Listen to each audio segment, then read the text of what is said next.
Саламатсыздарбы, баарыңыздарга жалпы салам.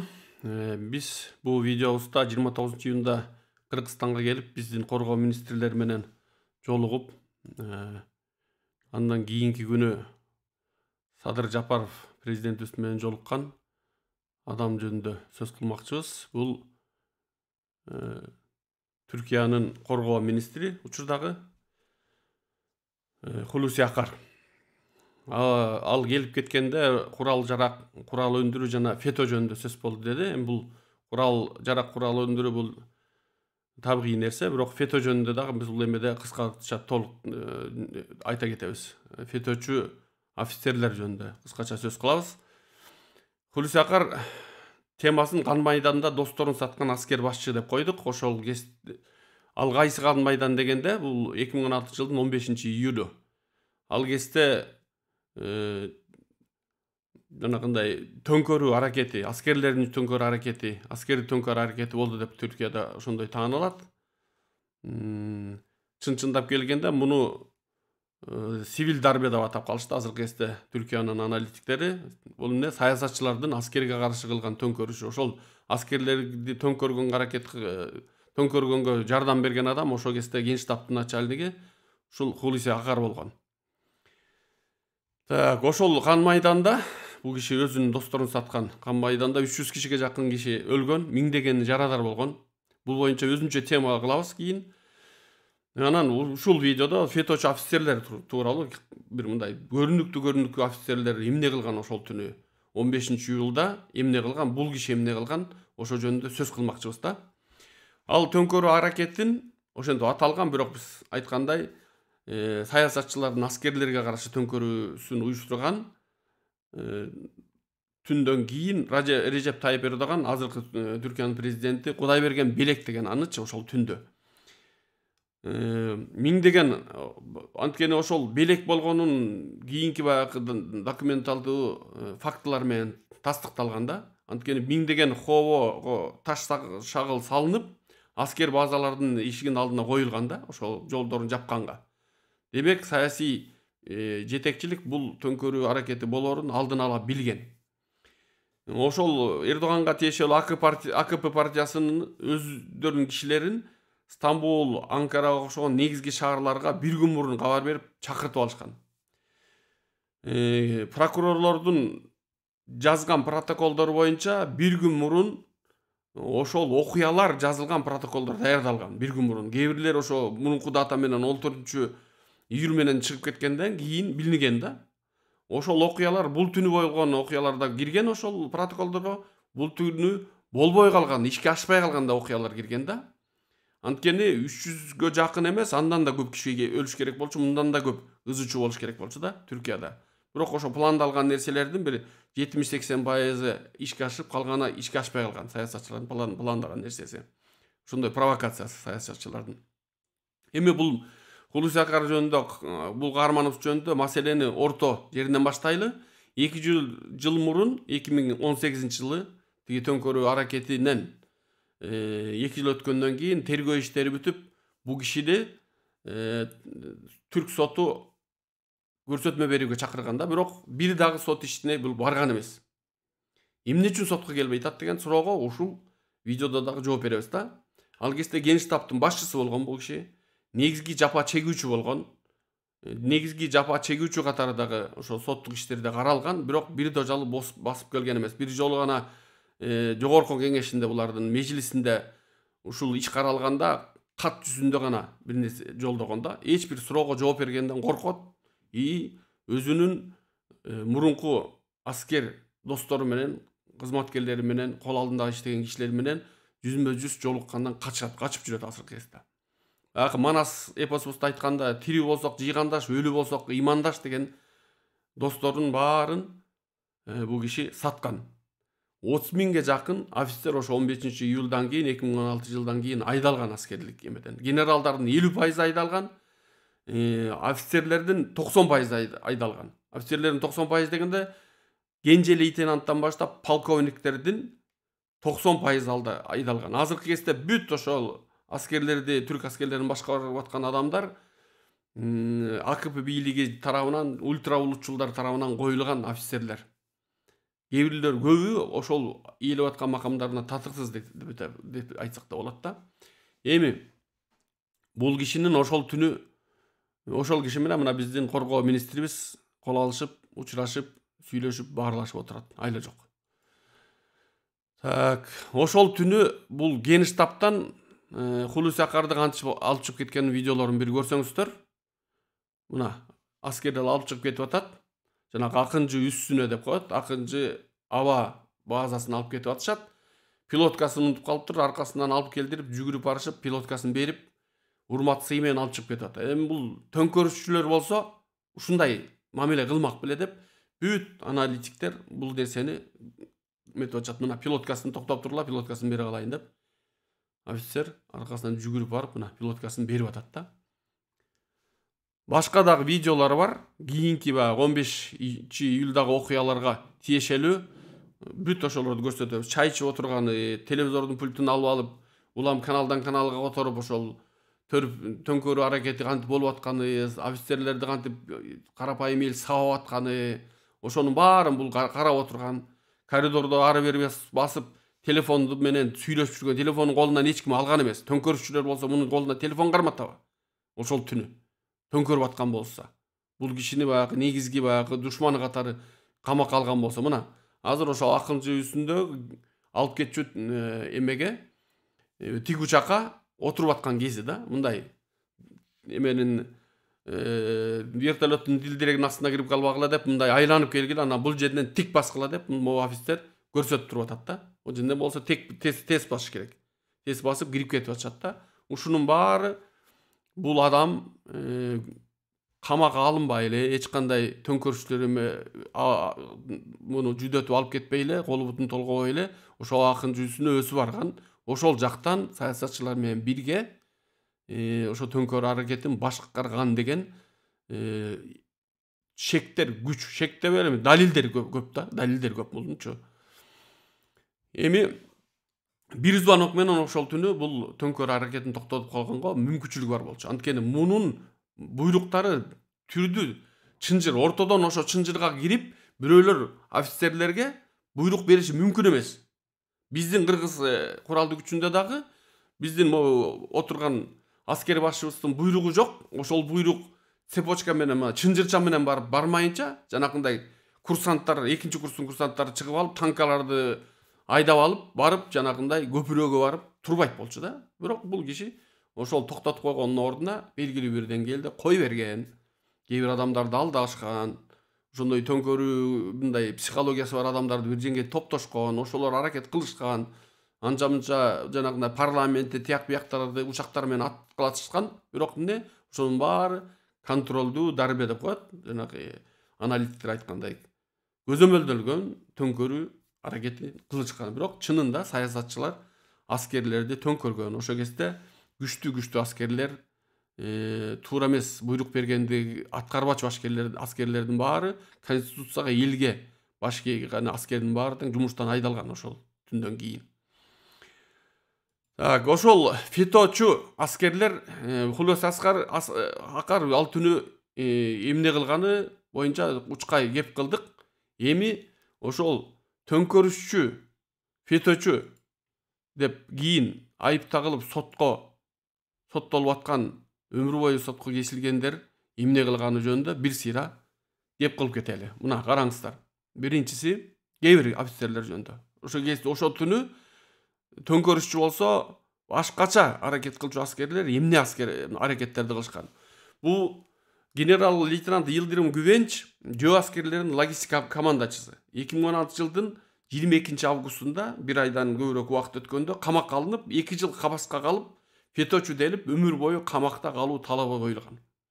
15 июлда ал кездеги биринчи кошундун командачысы Үмүт Дундардын буйругу менен акынчылар аба майданына барып, жанагындай төңкөрүшчүлөр барып, аба майданына барып, төңкөрүшчүлөрдү токтотуп, камакка алып, алар кармап алган командачы генералдарды Эрдогандын кеңешчисин куткарган.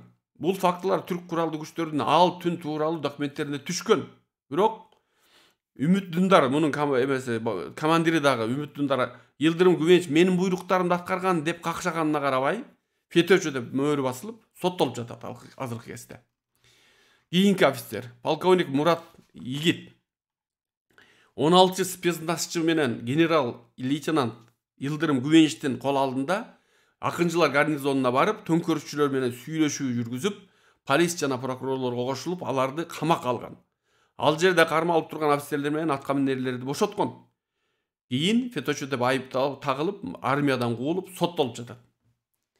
Балким азыр 2 жыл болду, андан бери соттолуп түрмөдө жатат да булчу. Контр-адмирал Намык Алпер ал кезде 4000 куралдуу аскерди, учак атып түшчү аракетлери бар кемелерди башкарган ошол түндө. Төңкөрүшчү болсо ал түнү Мармаристе отурган, Эрдоганга 15 мүнөттө жетип барып кармап, жи учуп чыккан учагын оңойло атып түшүрө алмак. Адмирал Алпер 15-июлда гарнизондон бир да аскерди жана кемени сыртка чыгартпай кармап турган. 16-июлда Фетоже деп эртеси күнү эле камакка алынып, өмүр бою капаска кесилди.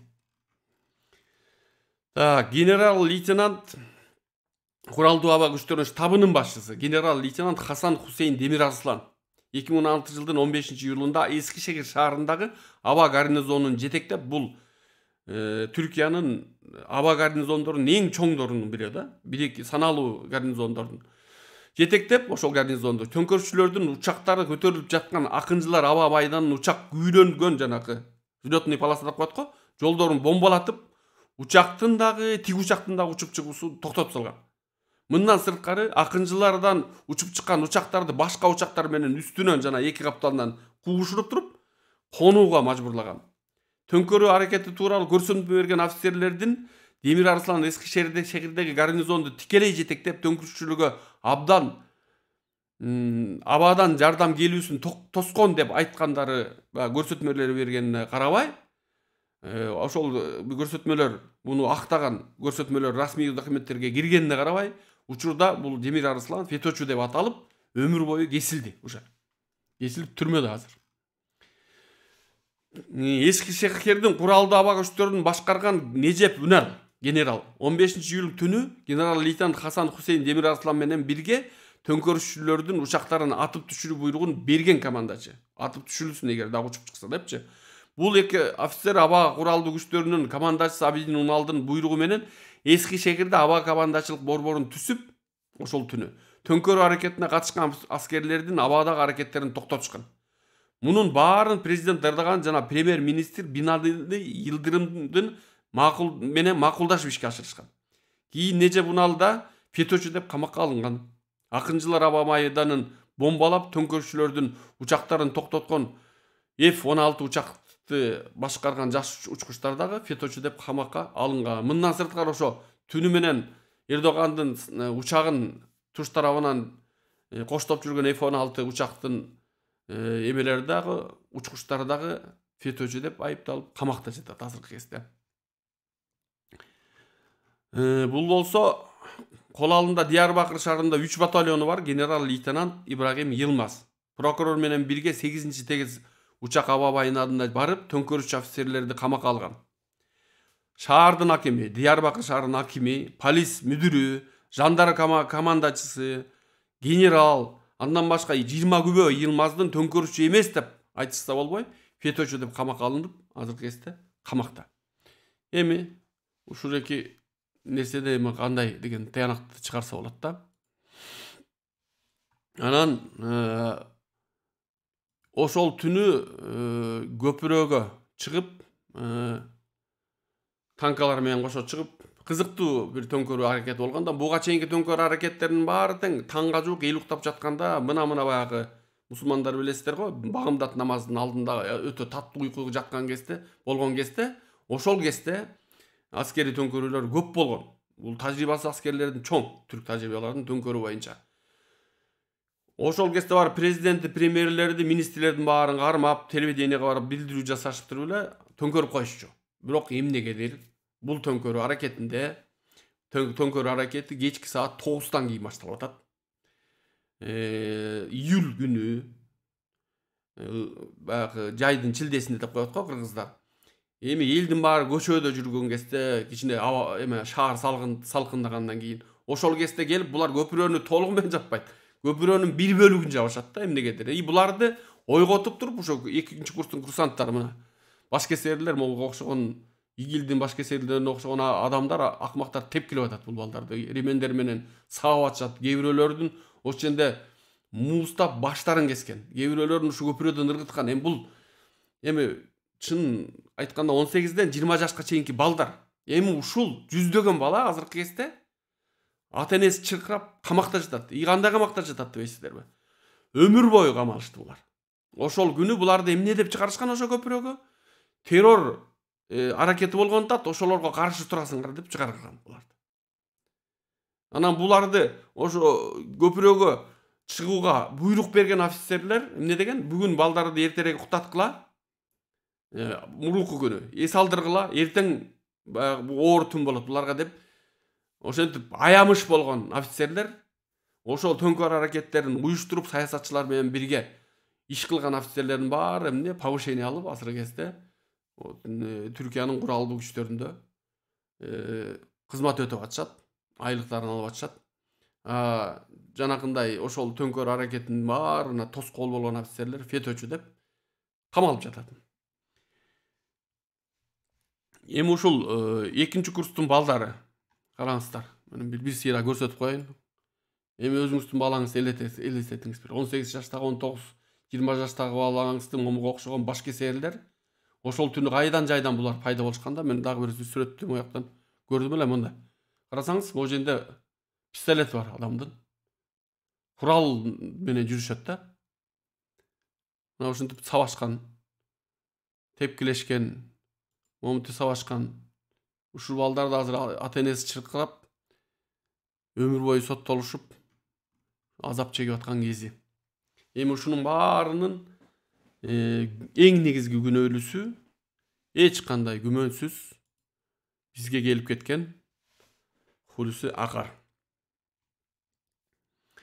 Ошол сотко Хулуси Акар келбей койгондо Абидин Үнал деген жана айтпадыкпы, башчы аба эмелеринин башчысы болгон 20 генерал менен үйлөнүү бир тоюнда жүргөн.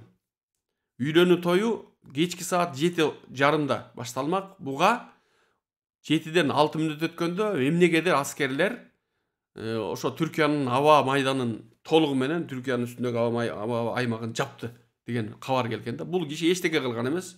Ошо тойдо сайрандоосун уланткан. Анан ошол Хулуси Акар сотко келбей койгондо ошол киши Абидин Улал генерал, аба куралдуу күчтөрдүн башчысы эмеге келген, сотко келген. Анан шектелип аткан жанакындай офицерлердин адвокаттары бул суроого жооп бербейм деп, ошо көп суроолоруна бул суроого жооп бербейм деп жооп берген. Көзүн көтөрө албай калган үйдө. Мисалы бир адвокат бир офицерлерди коргоп жүргөн, телохранитель болгон офицердин адамдын милдети коргоо болгон, ошол адамды коргоо болгон. Эмне кылыш керек эле дегенде, коргош керек болчу дейт да. Анда эмнеге соттолуп атат дегенде, деп жооп бере албай калган да. Жанакы Атамбаевдин жан сакташы сыяктуу да, баягы саясий оюндардын арты менен Атамбаевди коргогон жан сакчы СМБнын баласы соттолуп жүрөт азыр. Канча жолу кирип чыкты. Азыр капастабы же сырттабы билбейбиз. Так, ошондо 15-июль окуялары дегенде ушуреки Хулуси Акардын аты эң биринчи айтылат да. Анткени бул негизги карман, негизги шектүү, баягы чыныгы аналитиктердин, чыныгы айыптоочулардын, чыныгы баягы соттордун, прокурорлордун, кийин болчу соттун чыныгы айыпталуучу кишиси ушул. Алынсыз эч нерсе ишке ашышы мүмкүн эмес болчу да. Бул эми аскер гана эмес, түрк куралдуу күчтөрдүн эң күчтүү саясатчысы деп дагы айтышат да. Чалгын мамиле түзүү, саясий оюндарды куруу боюнча уста киши да. Ошон үчүн бул кишини биз түрк каналдардын, аналитикалык каналдарды карап атып, ханзадалардын Эрдогандан кийин келчү, бийликке келчү ханзадалардын үчүнчүсү деп эметкенбиз, берели деп суналды деп атканбыз. Бирок азыр сунууга эме болду. Маалымат, информационный повод болуп калды да. Шылтоо, маалымат шылтоосу болуп калды, келип кеткенине байланыштуу. Бирок биз ушу келип кетүүсүнө анан кыскача эле ошол 15-июлда болгон төңкөр аракети жөнүндө эле айтып берип атабыз. Бирок муну Ханзада катары дагы өзүнчө атайын видео тартабыз. Баягы буга чейин биринчи каарман боюнча тартпадык, Хакан Фидан боюнча. Ошо боюнча бул киши боюнча да тартабыз. Бул эми эң жакын досторун кантип алдап, кантип сатканын өзү жакшы билет бул кишичи. Ошон үчүн сотко келбейт. Досторунун бетин карай албайт. Бишкекке келди бирок. Биздин бийлик болсо, чоң кишилер менен ойноп атат, биз менен ойноп атат деген бир жаш балага окшоп ким болсо ошо менен жүрүшөт. Айла жок, бул киши келиптир, эми булар тосуп алып атабыз. Бирок ким экенин билип коюш керек да биздин бийлигибиз, момундай биздин командачыларыбыз кандай адамдын колун кармаганын. Так, жаман айтпай жакшы жок дегендей, Хулуси Акар азыр Тажикстанга да тие кетти, билесиздер. Анан баягы Тоолу Карабакта, Азербайжанда билесиздер. Жакында согуш болуп өтүп, ошо Тоолу Карабакты Азербайжан өзүнүн аймагын кайра өзүнө алды да. Бирок ошол учурда Орусия эмне Пашинян деп баягы эменин Армениянын президенти батышты карап башын бери бурбай койгондо, эмне Орусия мүмкүнчүлүк берди. Түрктөрдүн ошо жанагындай инсансыз учкан пилоту жок учактар менен жардам бергенге уруксатын берип койду, чегинип койду. Тоолу Карабактын көп бөлүгүн алды, баягы Армения басып жаткан 4 районун да алды Азербайжан өзүнө кайра. Эми ушундай макулдашылган согуштар болуп атат да Түркия менен Орусиянын ортосунда. Ливияда да ошондой согуштар бар, Сирияда да ошондой согуштар бар. Үчүнчү болуп ошо Тоолу Карабакта болду. Эми Тажикстан менен Кыргызстандын ортосунда да тутанып кетпесин деп коркуу бар да. Ошон үчүн биздин саясатчыларыбыз эскертип атканыбыз ошо. Анткени күзгү шайлоонун алдында Путинге, азыр Госдумага шайлоо болот. Ушундай анча-мынча согуш керек болушу мүмкүн. Жана тажиктер менен кыргыздар согуша эле келгес, чабыша эле келгесте мен арачы болуп бере калам деп дагы заявление кылбадыбы? Орус бийлиги да. Ошону да абайлаш керек, караш керек. Бул түрктөр дагы биз тарап болуп, орустар тиги тараптар болбодан эки бир тууган эл минтип бири-бирибиз менен согушуп жатып калбашыбыз керек. Ошону абайлаш керек. Эми түрктөрдүн азыркы момундай аракеттери, булардын казынасы буга чейин дагы билдирүүлөрдө, берүүлөрдө, мондай видеолордо айтканбыз, минус 90 миллиард долларда отурат да. Анан булардын жардам ийүүсүнүн аркасында башка бир күчтүү мамлекет бар деп айтып атышат. Биздин маалыматтар боюнча, кыйыр түрдөгү маалыматтар боюнча Британия турат деген бар да. Анткени Британия континенталдык Европаныкынан башкача саясат жүргүзөт дейт. Эң биринчи душман катары Кытайды эмес, азыркы кезде баягы Батыш НАТО эң биринчи биздин каршылашыбыз Кытай деп атпайбы? Булар эң биринчи каршылашы катары британдар орустарды көрөт дейт. Ошон үчүн түрктөрдү бул орустарды жүдөтүүдө, орус армиясынын, орус жетекчилигин жүдөтүүдө түрктөрдү пайдаланып атат деген кыйыр түрдө ошондой далилдер бар да. Эми видеобузду жыйынтыктап атып, эмени айталы кетели. Хулуси Акар ким? Чогуу кызмат кылган, тааныштары менен досторун саткан, куралдаш досторун саткан, ыймандаш, жыйгандаш досторун саткан, ыймандаш болобуз деп туруп саткан офицердин эң жакшы үлгүсү да. Эми ушундай устаттардан биздин бийлигибиз, биздин куралдуу күчтөрүбүз, биздин куралдуу күчтөрүбүздүн башында турган саясатчылар менен сүйлөшкөн адамдар абайласын да. Ушундай устаттардан, Хулуси Акарга окшогон. Эми биз 15 июлдагы 2016 жылдагы төңкөр аракети, аскерлердин төңкөр аракети, бирок саясатчылардын аскерге каршы төңкөр аракети жөнүндө өзүнчө тема кылабыз. Хулуси Акар жөнүндө өзүнчө тема кылабыз.